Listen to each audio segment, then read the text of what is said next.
Cái robot mới nhập về lộn nhào xuống kênh rồi.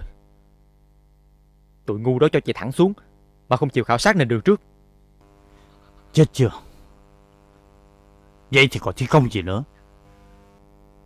Bên Đông Nam cho biết mới điều được một cái cần cẩu lớn vô, nhưng để trục vớt nó lên khỏi chỗ sinh lầy thì phải tốn khá nhiều thời gian. Vì xe cần cẩu nặng xuống đó, không khéo cũng bị mắc lầy luôn. Không còn cách nào khác sao? Nói với tụi Đông Nam, muốn sống thì phải giải quyết vụ này liền. Nó nói đang cố gắng thuê một cái robot khác. Con tin là nó không dám nói láo chúng ta đâu. Và lại, muốn gì á thì cũng phải trục vớt cái máy kia lên rồi mới triển khai công chuyện được. Mẹ, xui xẻo thiệt. Không lôi lên được thì cả cái công trình này cũng chẳng đủ để bù lỗ đâu. Coi ai đó? Để con.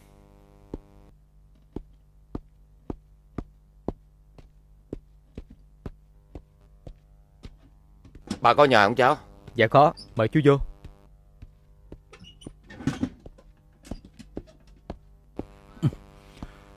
Chú ngoài đó về hả? Tôi cũng mới hay tin. Anh nghe tôi nói đây. Tôi muốn dừng ngay dự án. Nhà thầu các anh đang làm cái gì vậy? Người của công ty Ngọc Ly lái robot của Trần Lợi rồi đổ nhào xuống kênh. Ngày mai chúng ta sẽ lên trang nhất của tất cả các tờ báo vì cái sự cố ngu xuẩn này đây.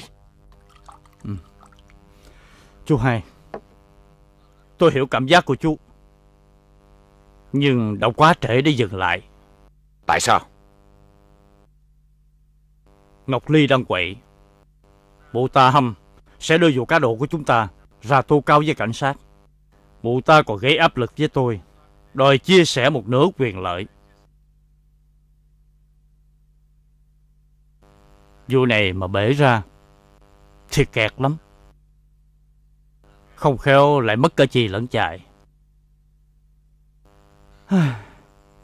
Chắc chú phải vì tôi mà tổ chức một cuộc họp để công nhận đối tác của mụ ta. Đúng là tai bay dạ gió. Công ty Ngọc Ly chia thầu à? Chừng nào thì họp? Mụ ta nói sẽ cho biết sau. Tôi xin lỗi. Thôi, tôi về. Đã, ra đóng cửa cho chú hai con. Dạ. Chú hai, để con đưa chú về. Thôi khỏi. Chú tự lái xe được.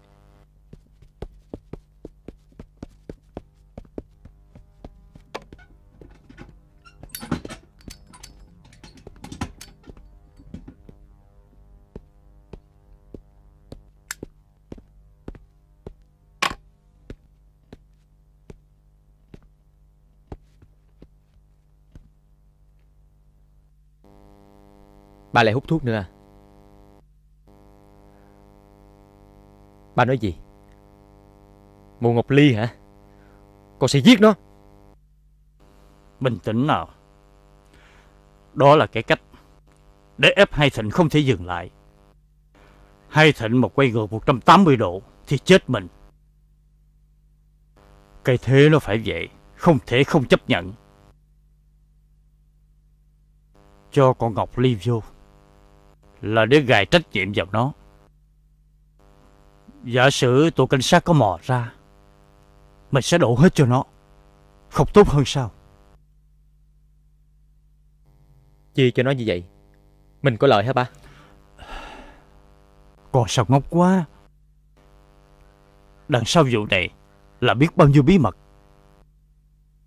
Hai Thịnh có dám làm lơ với mình không? Trong tay nó nắm bao nhiêu dự án, tha hồ mà làm. Ở đời phải biết tiến thoái mới tồn tại được.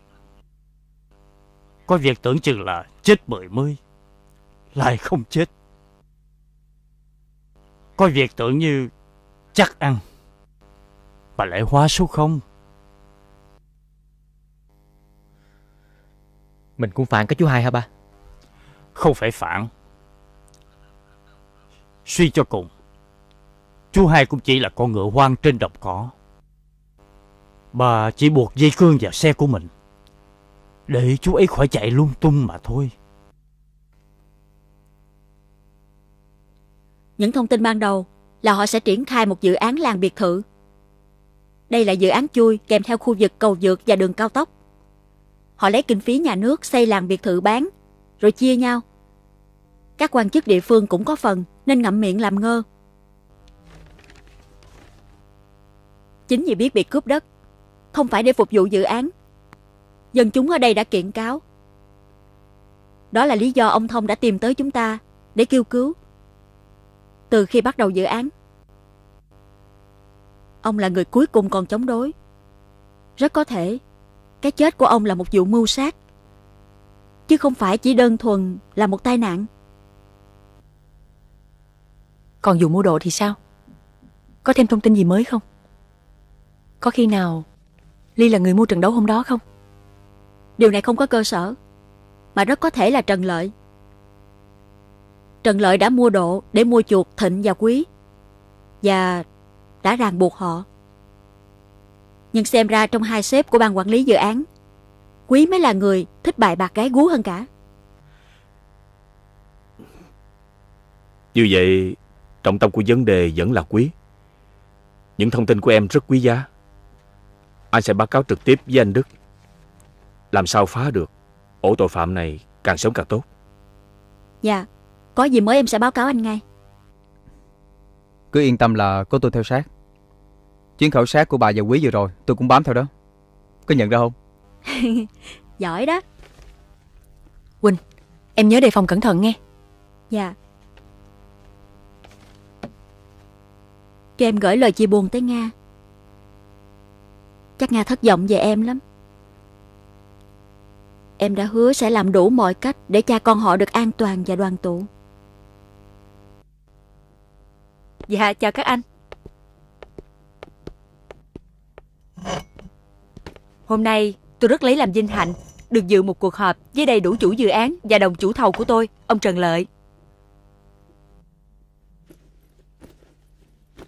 Tôi hy vọng chúng ta sẽ tìm được sự đồng thuận nhanh chóng và mối hợp tác lâu dài. Xin chị cứ nói ra yêu cầu của mình. Thực ra chúng ta đã hiểu nhau quá rồi, chẳng còn gì phải úp mở với nhau cả. Yêu cầu của tôi á là một nửa dự án, cả đường cao tốc lẫn làng biệt thự.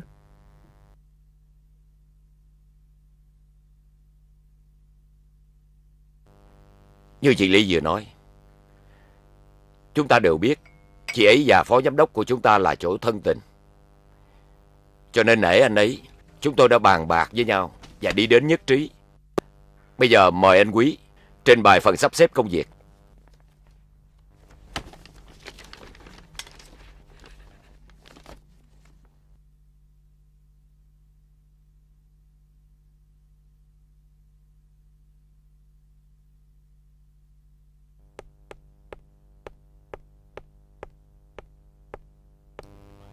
Alo, Sao lâu vậy em?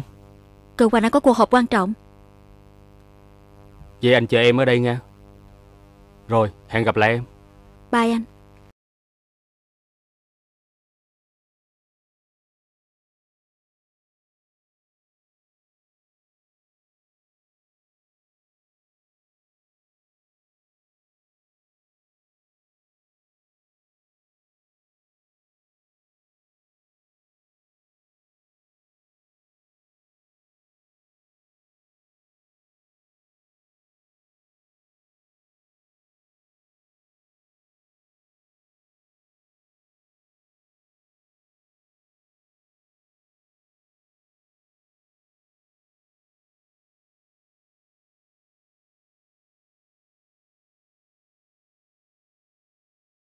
Yêu cầu của tôi á là một nửa dự án, cả đường cao tốc lẫn làng biệt thự. Như chị Lý vừa nói, chúng ta đều biết. Theo nguyên tắc thông thường, nhà thầu chính thường là những nhà thầu trúng thầu dân chủ, không phải là loại người nhà. Nếu không đảm bảo đúng chất lượng trong quá trình thi công, sẽ bị rút lại công trình. Riêng nhà thầu chỉ định thường là tay trong. Chẳng đặng đừng, họ phải bán lại những gói thầu nhỏ cho những nhà thầu nhỏ hơn, chứ không ai để nhà thầu khác xen vào. Nghe qua lời Thịnh thì có vẻ ông ta bị miễn cưỡng. Trần Lợi thì rõ ràng hơn. Như vậy mấu chốt còn lại là Quý. Nhưng Quý chỉ là phó, vì sao Thịnh lại chấp nhận? Anh ta có điểm yếu nào? Anh còn nhớ chuyện đôi dép chứ? Phải. Tôi đang nghĩ tới chuyện đó đây. Đêm qua tôi đã lần lại toàn bộ danh sách khách đến khách sạn, khoanh dùng lại những người có thể có lợi trong việc ép Thịnh. Đầu tiên là Trần Lợi. Nhưng Trần Lợi đã được chỉ định thầu, nghĩa là Thịnh là người cùng cánh. Như vậy chỉ còn Quý Ly. Những người này nắm bí mật gì của Thịnh? Thủy Nhất Huynh xoáy vào quan hệ của cha này. Điều gì khiến Thịnh sợ? Rõ.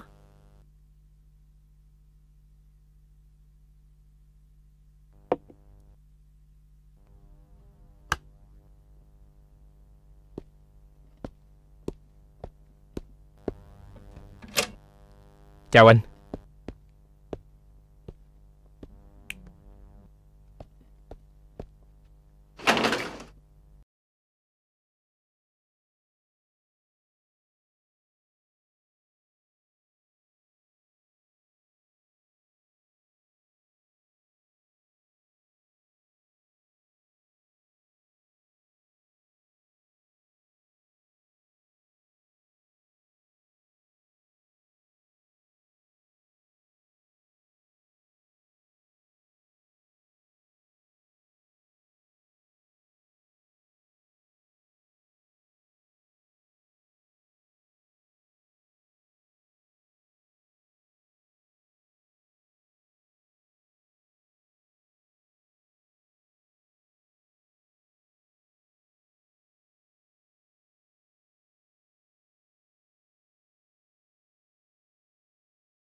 hôm nay rồi chứ. Bây giờ chú tính sao? Dạ, tôi đã bí mật cung cấp tài liệu thật cho bên cảnh sát. Chắc chắn là họ sẽ dựa vào đó để kiểm tra. Như vậy là ta sẽ dụ bỏ được cái hợp đồng này. Tôi sẽ chịu nhận mọi hình thức kỷ luật và khiển trách. Nhưng quả thật, tôi không thể nào chịu đựng nổi khi phải tiếp tay với bọn mafia coi thường mạng người như vậy. Vậy thì tùy chú thôi. Tôi thì tôi nghĩ sao không để dứt điểm một gói thầu như xong cái cầu vượt đi chẳng hạn. Anh đã biết đó, đã 3 mạng người rồi còn gì. Đến lúc xong cầu vượt, liệu còn bao nhiêu người bị như vậy nữa? Không chừng đến một lúc nào đó, tôi với anh không vừa lòng bọn chúng, sẽ đến được chúng ta cũng nên. Làm sao đừng để liên lụy đến mình là được. Nhưng chú đưa cảnh sát bằng cách nào? Dạ, có một nhân viên của tôi là cảnh sát chìm gài vào. Như vậy hóa ra lại hay. Nhưng sau vụ này tôi sẽ phải cho cô ta nghỉ việc. Bởi vì chúng ta cũng có những bí mật không thể cho cảnh sát biết được. Xử lý làm sao thì tùy chú. Miễn đừng ồn ào là được rồi. Dạ, chào anh.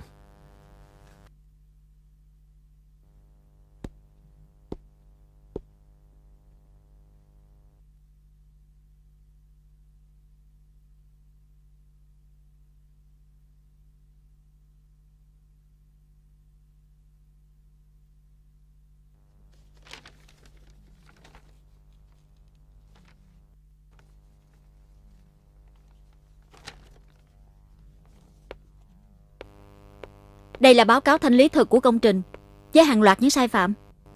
Con số thực chi và dự toán chênh lệch rất là khổng lồ.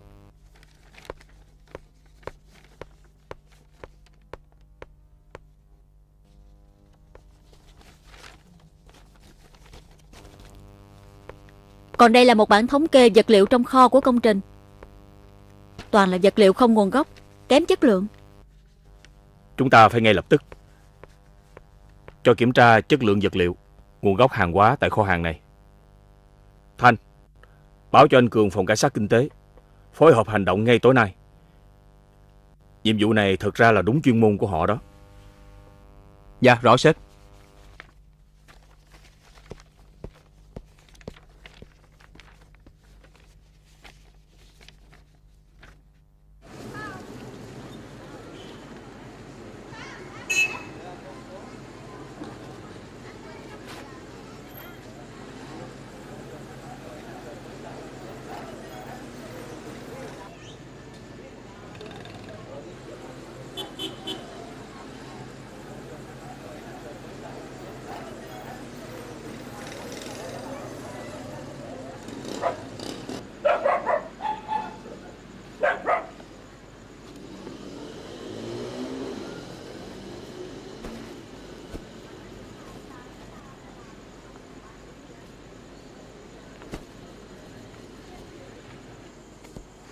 Đôi ba.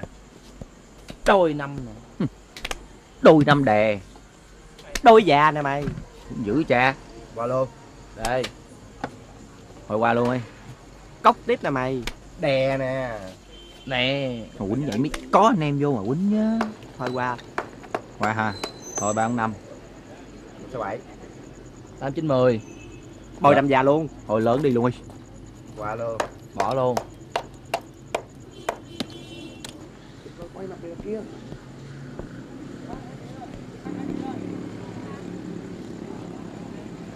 Cút ngay thằng chó chết. Mày ra đây làm gì? Tao kiểm tra. Mày không thấy sao? Làm ăn gian dối như vậy mai mốt làm sao nghiệm thu? Nghiệm thu hay không nghiệm thu, đó không phải là việc của mày. Làm ơn đi chỗ khác chơi. Tao là giám sát công trình ở đây. Mày dám ăn nói với tao như vậy hả? Mày có tin là tao dám dặn cổ mày vùi xuống bê tông lỏng không? Ê, cái gì bấm xịt vậy? Rồi, có gì vậy? Vụ gì vậy? Ủa, công an tới. Công an. Sao có công an dữ vậy?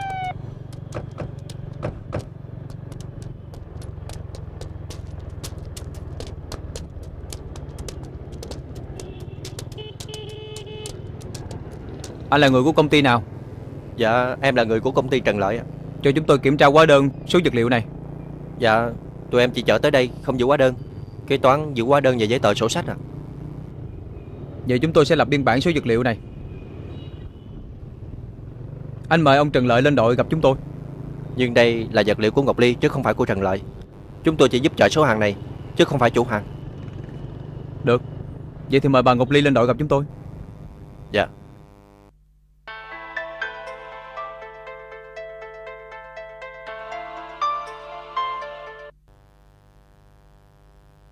Alo. Chị Ly hả? Tụi công an kinh tế đến lập biên bản. Nó bắt hết đồ trong kho của mình rồi. Sao? Biên bản hả? Đồ nào bắt vậy? Em đâu có biết. Thôi được rồi, để mai tao giải quyết. Gì vậy? Khốn nạn. Một mặt thì nó cho mình hợp tác, mặt khác á, nó rút dao thọt đằng sau lưng mình. Được. Tụi mày chống mắt lên coi tao sẽ xử lý vụ này ra sao. Là thằng nào? Thằng Trần Lợi chứ còn thằng nào. Nó nhượng cho mình số vật liệu giảm với giá rẻ, rồi kêu công an kinh tế tới bắt mình. Thằng già này nhiều âm mưu quỷ quyệt lắm. Vậy sao? Trần Lợi mà ngu ngốc vậy hả? Theo anh chỉ là ngẫu nhiên thôi. Ngu như anh cũng không làm như vậy đâu. Thôi, ngủ đi.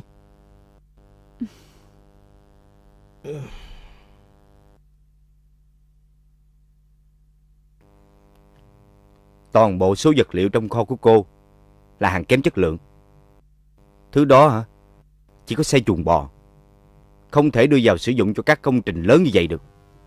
Anh Cường ơi, vì tình nghĩa xóm giềng, tối lửa tắt đèn có nhau, anh tha cho em.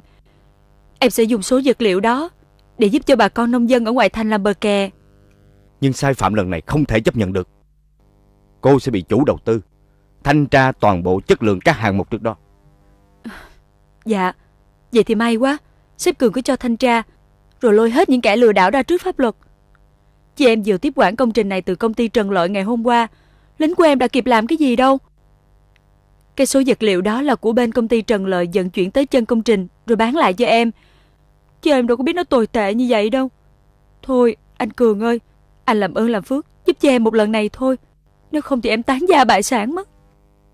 Thôi được rồi, tôi không thể để cô tống số vật liệu đó vào công trình được. Mua bán có hợp đồng không? Dạ có anh. Hợp đồng mới làm ngày hôm qua, tới giờ còn chưa ráo mực mà tụi nó đã... Thôi, đừng chửi người ta nữa.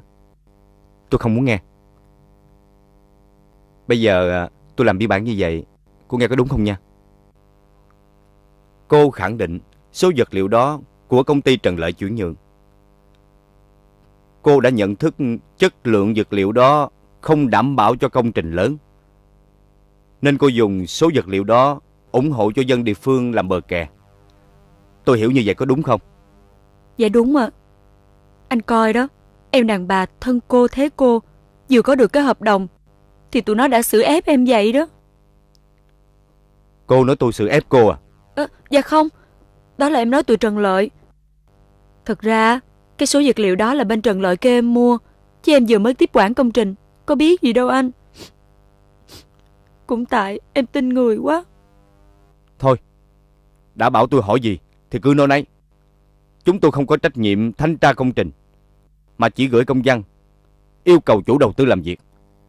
Rồi họ có muốn làm việc hay không là việc của họ. Nhưng cô nên nói rõ quan điểm của cô là yêu cầu thanh tra các hạng mục trước đó, để làm rõ trắng đen. Cô có đàng hoàng, tôi mới có thể cứu cô được. Cô có hiểu không? Dạ, hiểu anh. Vậy bây giờ cô ra ngoài chờ. Khi nào tôi làm xong biên bản thì cô vào ký mà về. Tôi làm việc này vì xét đúng thì làm, chứ không phải vì tình nghĩa gì đâu à ngang. Kho vật liệu đang bị niêm phong hả? Dạ dân ạ. Đa tạ anh Cường nhiều nghe. Khi nào anh Cường rảnh á, ghé ngang nhà em xin được mời anh ly rượu tạ. Em thấy anh cũng độc thân, mà em cũng có mỗi mình, nhiều khi thấy buồn muốn chết luôn vậy đó. Vậy cô có định ghi mục đó vào biên bản không? Thứ nhất là tôi không biết nhậu. Thứ hai là vợ tôi ở dưới quê, tuần nào mà không lên thăm tôi. Tôi không có độc thân. Đàn ông á, người nào mà chả độc thân hả sếp Cường? Thôi, em xin phép ra ngoài chờ. Chào sếp nghe.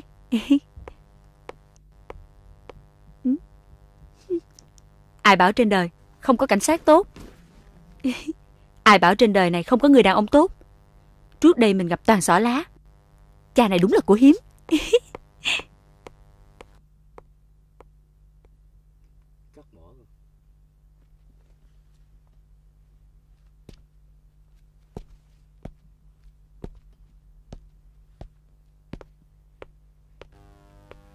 Xong rồi. Ồ, em thiệt là giỏi á. Nó có gạ gẫm gì em không? Chỉ có mấy con heo á, nhìn thấy gái mắt sáng lên như anh thì mới có suy nghĩ đó thôi. Bây giờ ra gỡ niêm phong, rồi cho xe ban quản lý dự án chở một xe vật liệu ra khỏi công trình cho em đi. Nhưng sao lại lấy xe của ban quản lý? Thì để cho tụi nó thấy là mình làm ăn với nhà nước đàng hoàng, khỏi thắc mắc. Nhưng chở đi đâu? Ra đại cái quỹ ban xã nào gần đây nè, nói là mình nhập lộn mã hàng không đủ chất lượng để thi công, ủng hộ cho bà con làm bờ kè. Em đúng là đáng sợ thiệt.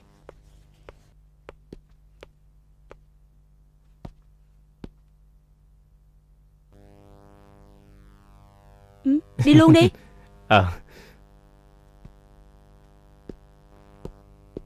Alo, anh Trần Lợi đó hả? Đã là đối tác của nhau á thì đừng chơi xấu nhau như vậy. Tôi là đàn bà, không đánh lén đằng sau lưng anh thì thôi. Cô Liên nói gì? Tôi không hiểu. Anh diễn kịch hay lắm.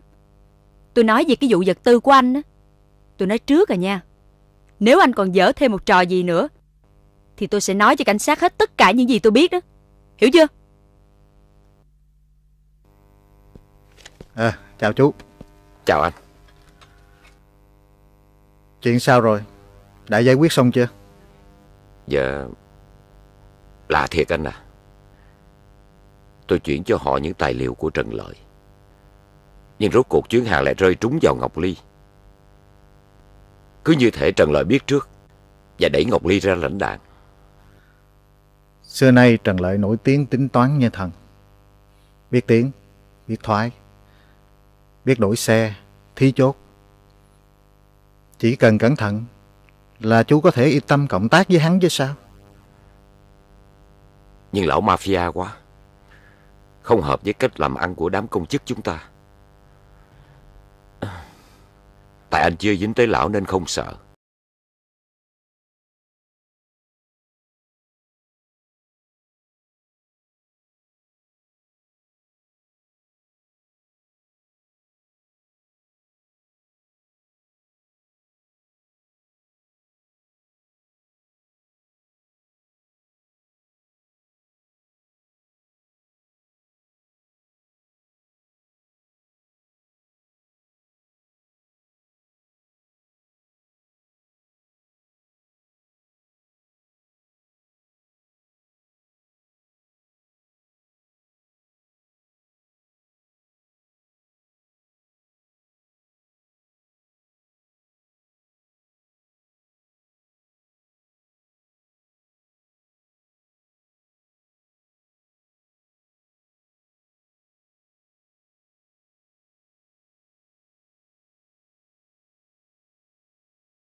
Tôi muốn cảm ơn anh Tám đã báo trước, lại thêm cái ơn mà tôi sẽ không bao giờ quên.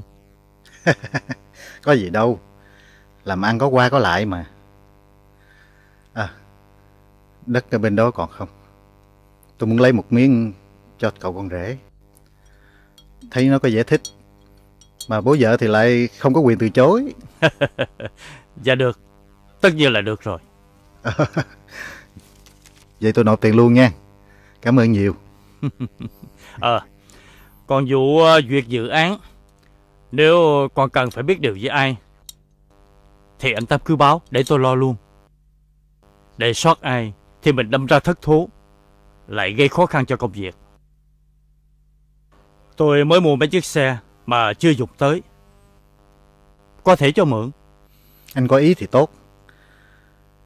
Nhưng mấy cái vụ gửi phong bì, cho mượn xe, tặng đất của anh không áp dụng được trong thời điểm hiện tại. Nó vẫn để lại dấu vết vì nguồn gốc bất minh. Nó không sạch. Cứ như cái cách mà anh xử lý chiếc xe của Thịnh á, tôi cho là rất thông minh. Hay. Còn vụ cái máy đổ xuống kênh á, anh cho trục vớt lên xong chưa? Ráng làm cho nó êm nha. Đừng để báo chí sùm thì hỏng việc. Tôi bỏ luôn rồi anh ạ. Bỏ à? Sao lại bỏ?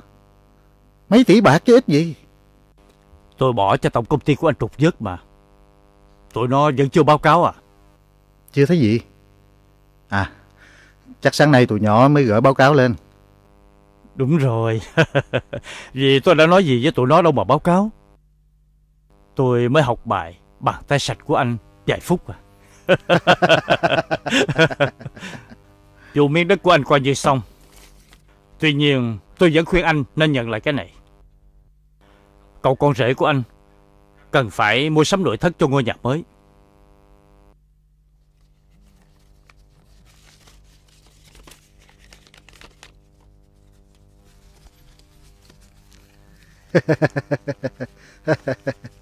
Cảm ơn anh. Chắc tôi phải rút lại lời nói lúc nãy quá. Vì cái khoản này á, tôi phải gọi anh bằng sư phụ.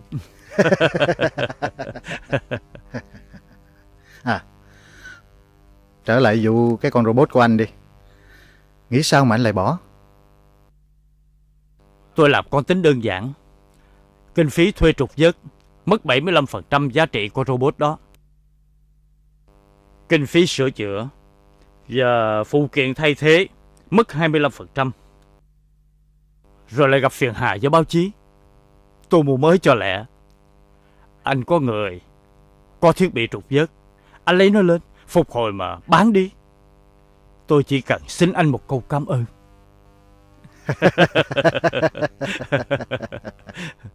Có một bí mật anh cần phải biết. Tôi chấp nhận mua chiếc máy đó từ con trai của một ông lớn.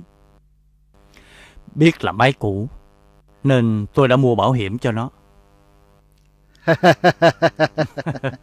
Quả là Trần Lợi làm cái gì cũng thấy lợi ha. Nhưng nếu bảo hiểm mà phát hiện thì mất cả chì lẫn chài đó nha. Dạ, tôi hiểu mà. Mình không có ý phá máy. Nhưng thật tình là đất ở đó lung quá. Nó là một tai nạn do rủi ro mà. Có thật không đó ông bạn già? Anh hiểu tôi mà. Tôi hơn người vì biết làm việc kín kẽ. Không cần dùng thủ đoạn. Đã thoát hiểm rồi. Nhưng còn tiến độ công trình? Tôi đã điều một con robot khác. Cảm ơn anh nhé.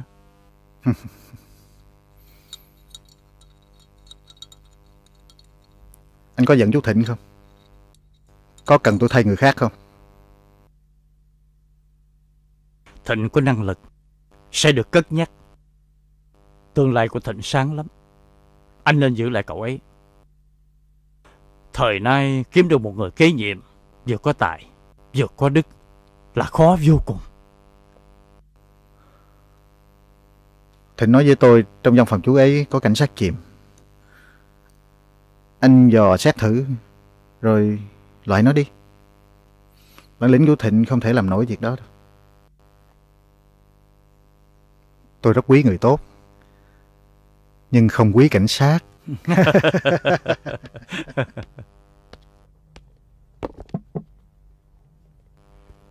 Sao lớn như vậy mà vẫn đi đánh giày, không chừa đất cho sắp vỏ kiếm sống với? Dạ tại nhà con dưới quê nghèo quá, con kiếm tiền đóng học phí nên tranh thủ buổi sáng trước giờ lên lớp thôi.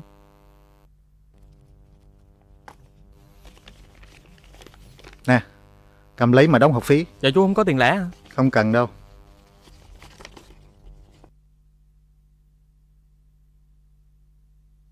Dạ chú cho con xin lỗi, vé này số hôm qua rồi. Dạ chú cho con xin gửi lại. Nếu chú không có tiền lẻ thì cho con xin điếu thuốc.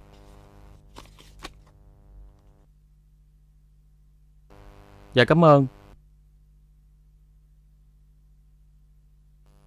Người nghèo thường ít có cơ hội làm giàu, mà nếu có cũng thường để dột mất. Tờ vé đó chắc đủ để nuôi cậu ấy ăn học 10 năm.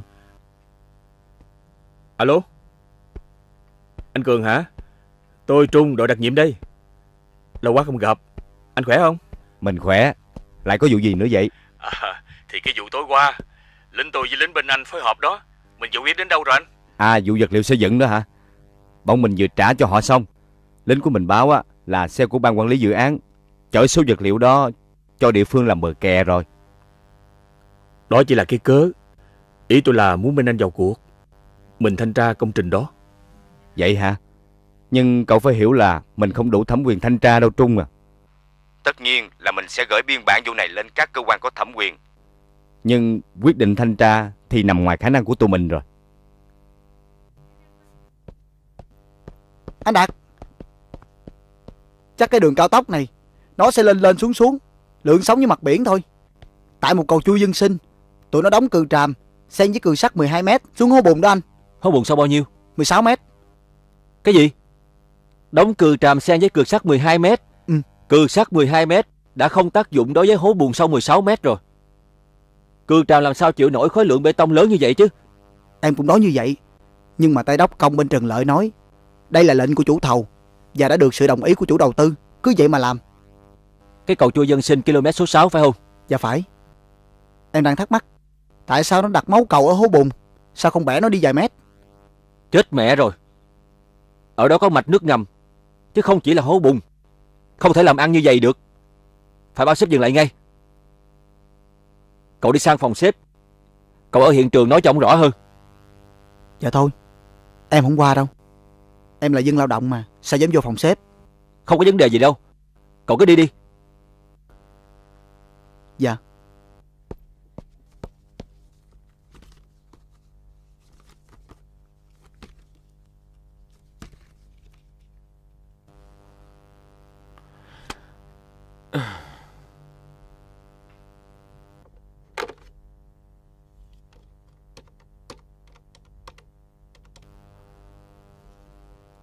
Alo, anh Trần Lợi hả? Có một chút vấn đề ở km số 6, chỗ cái hầm chui đó. Lính của tôi ở đó vừa mới báo về. Anh đến văn phòng tôi ngay nha.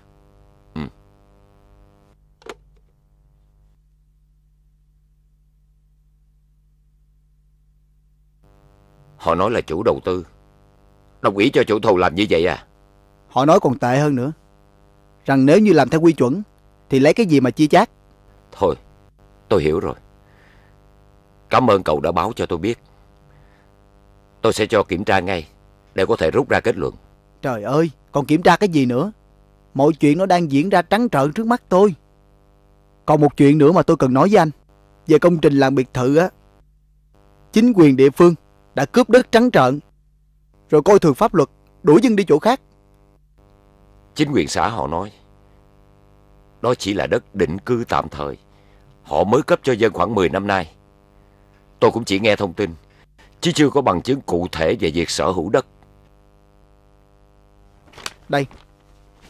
Đây là toàn bộ giấy tờ nhà của ông Thông. Nó đã được cấp cách đây hơn 30 năm. Chính tay tôi đã nghe ông Thông nói chuyện, và đã một lần đụng độ với bọn cướp đất của dân. Còn chính mắt tôi đã nhìn thấy bọn chúng làm ăn gian dối, bọn rút công trình.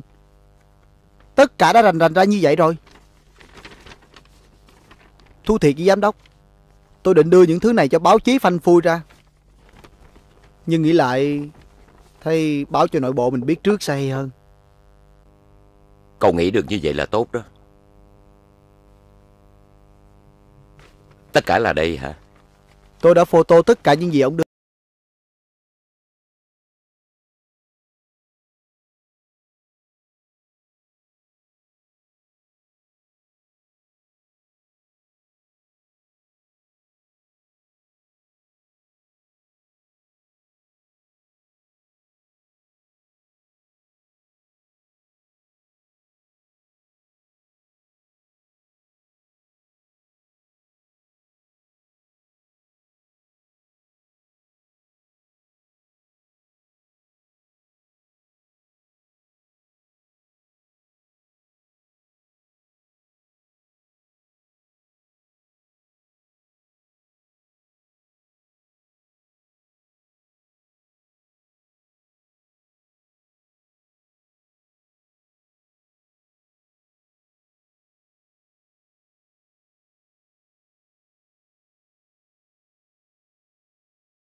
công, cầu chua dân sinh, cậu thả ngay trên mạch nước ngầm.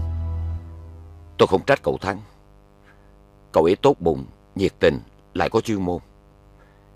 Chỉ có điều trình độ văn hóa bị hạn chế. Một câu nói không đúng lúc đúng chỗ có thể làm mọi việc rối tung cả lên. Nhưng tôi muốn cậu phải là người phát hiện trước cả cậu Thắng, để mà chúng ta có phương án xử lý kịp thời trước khi bị công nhân phát hiện. Dạ, em hiểu.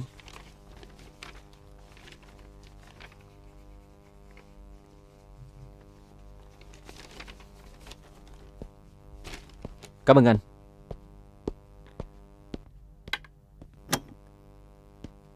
Chào anh. Chào. Chú Hai, tôi đã biết chuyện ở km số 6 rồi. Tôi đang cho xử lý lại. Ngay khi dự án này còn ở trên giấy, tôi đã cảnh báo về điều này. Giờ nếu tiếp tục xây bừa thì cây cầu dân sinh sập là điều chắc chắn. Bởi nền địa chất chưa được xử lý này, chịu sức nặng của cây cầu đã là không ổn. Huống gì khi đưa vào sử dụng còn phải chịu tải trọng của bao nhiêu xe tải nặng nhẹ nữa. Hậu quả thiệt hại về người và của không lường trước được. Tôi nghĩ đây chỉ là sự cố nhỏ. Tôi nhất trí chúng ta sẽ xử lý lại nền đất, cho dù thời gian có lâu hơn chút đỉnh. Sau đó mọi sự sẽ ổn thỏa. Tôi qua đây mời chú và tất cả anh em trong ban quản lý đi một chỗ mát mẻ hơn. Chúng ta sẽ cùng bàn giải pháp khắc phục. Anh lại thích ăn nhậu từ bao giờ vậy? Chú Hai, bình tĩnh. Anh em mình chẳng thằng nào thích nhậu cả. Ăn nhiều thì mập ú, lắm bệnh, chứ có sung sướng gì đâu. Vấn đề là đám cấp dưới được đi ăn với chú là niềm vinh hạnh của tụi nó. Thôi khỏi nhậu đi. Giờ phải ra công trình xem sao đã. Gặp sự cố này nọ khi thi công là chuyện thường. Sai thì mình sửa, có gì trầm trọng đâu. Cái chính là mình còn có mục đích khác. Tôi chỉ lo không rút đủ vốn cho cái dự án làm biệt thự kia. Khi dự án đã khởi động, mọi thứ sẽ được bôi trơn. Mọi sự cố sẽ tự nó được bao bọc lại hết. Anh thấy sao? Thú thực, mình rất mệt mỏi. Tôi vẫn muốn ngừng dự án này lại. Bây giờ vẫn còn kịp. Chú Hai à, đừng nản chí như vậy. Khi dự án đó gần xong, chú sẽ thấy thích thú cho coi.